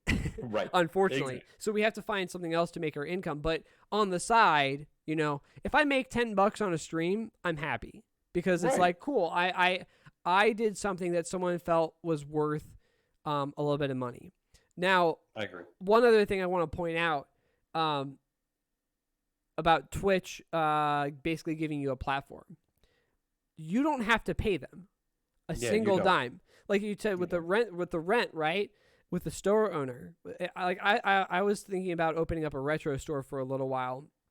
I don't have the money to do that, but I'd love to do that at some point. It's the dream right there. Yeah, exactly. But the thing is, I got to think about, okay, I've got to find an area that, number one, that would be profitable for me to open up, a busy area where people who like video games are going to be, number one. So I've got to find younger people typically. And then I got to find a place that the rent's going to be cheap enough. Fortunately, with Twitch, all you don't even need all you need is a laptop. You don't even need a camera. mic. You need nothing, just a laptop, and that's it. Laptop, internet, you're good to go. And you're streaming. And you don't pay Twitch. Twitch pays you. Twitch will pay you once you have an affiliate, and they'll pay you more if you are a partner. All you have to do is run an ad, and you get money. Not a whole lot, but you get something. And guess what? You don't have to get the ads. Guess who gets the ads for you? Twitch. Exactly. So it comes back to what you said with humility. I think that these big streamers, and you know what? Most of the big streamers do a good job of being humble. They do. Every now and again, you get these people that are just like, God, dude, like, you have the cushiest job on the planet. Yep. You really do. You're living the dream. You are literally living the dream. Like, and one thing I was talking about with my wife, because this really bugged me. I was talking to her, and I was like, not every job is perfect. There's no perfect job. And I think that one of the things that we have to get out of our head, and I'm not going to say millennials or Zoomers or whatever, just as a whole, people as a whole need to get out of their head that there's a perfect job out there for you, because there isn't. There's no such thing as a perfect job. Right. Streaming on Twitch, if that's what you want to do and that's your dream job, there's still going to be a downside. And the downside is, unless you turn on your computer, unless you log on to Twitch and start streaming, you're not going to get any money. That's the downside. That is the downside. If you're good at streaming, and you have a huge audience and all that kind of stuff, and you're doing great, and you're good at your game, or if you're good at providing the content, at the end of the day, if you don't turn that camera on, you're not getting any money. So if you go to an event, if you set up an event on your own, or if you open up your own website to sell product or whatever, that's time you're not streaming. And guess what? That's the downside.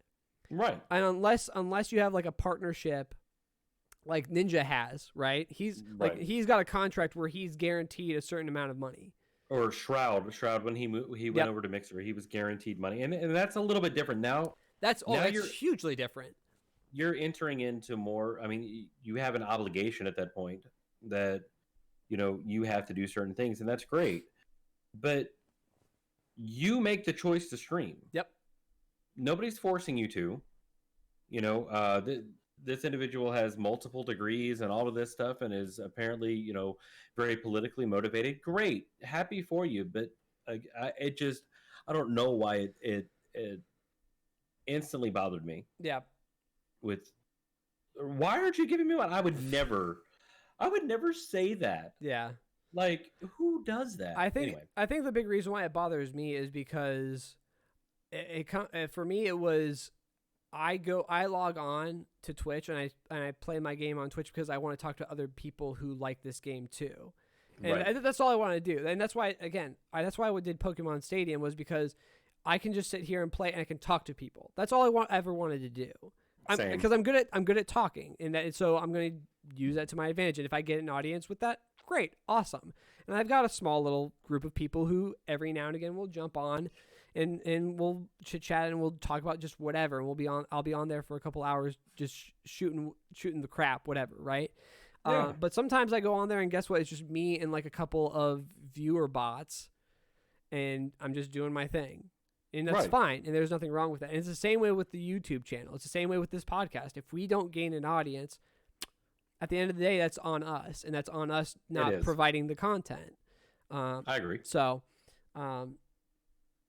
yeah. So yeah, if you like what you see, make sure you hit that subscribe button. I want to see 5,000 likes on this video. And honestly, I'm going to kind of change gears here really fast because I know we're about to wrap it up here shortly. Yep. Guys, we want to hear your suggestions. We both enjoy talking. We enjoy, providing what our opinions are. Join the Discord. Yeah. We'll put the link down in the description. Join. If Facebook is your thing, we got a Facebook group there. If Twitter is your thing, we have a Twitter account specifically for this there. So, help get the word out. We want to be able to provide a separate outlet that's a little bit different than most podcasts, or most gaming podcasts, I should say. So if you like that, we want to hear your feedback. We want to know.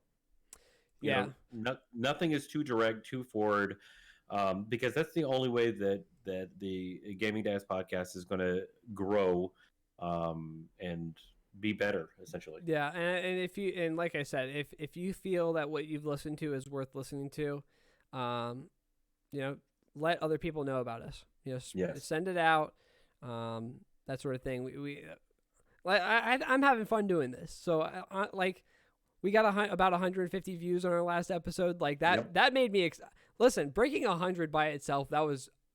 I had a moment where I was like, "Oh crap! Like people are actually watching this." Exactly. So, and even 100 views on YouTube, that's like nothing. So, but I love talking to you, Tharoah, and I love the stuff that we talk about. So, I'm gonna keep doing this regardless. I agree. Until we have to kind of take a break when you and I both move, which should be coming up kind of soon. I think. I don't know. Yeah, it is coming up soon, but that's okay. I Yeah. mean, you know, luckily we still have the ability to do this, which is really cool. Yeah. So I do want to give a couple of shout outs really quick. Thank you for all of you guys that left comments on our first episode. Turgy was one of them. Jeff Yearley, Sean Rader, and Sean said cool format, but it would be sick to have a visual layout and webcams. We're working on it. I need money. Yeah, exactly. We're If you can donate so that I can get a webcam. Why aren't you subscribing? Why aren't you subscribing? Yeah, no. So, you know, if we're working on that 100,000%. Kevin Crunch, Shy Bix, Tom Carr, Triforce TK, all of you guys, thank you so much for commenting and listening. Yeah. So cool. So yeah. Well, I'm gonna go ahead and hit the outro music, a little bit cool of with that. now music, and we'll be back with episode 3 in about 2 weeks. This will come. Yeah, This will be up tonight. So all's Cool with good. that. Thank you so much for joining us, guys. Take it easy.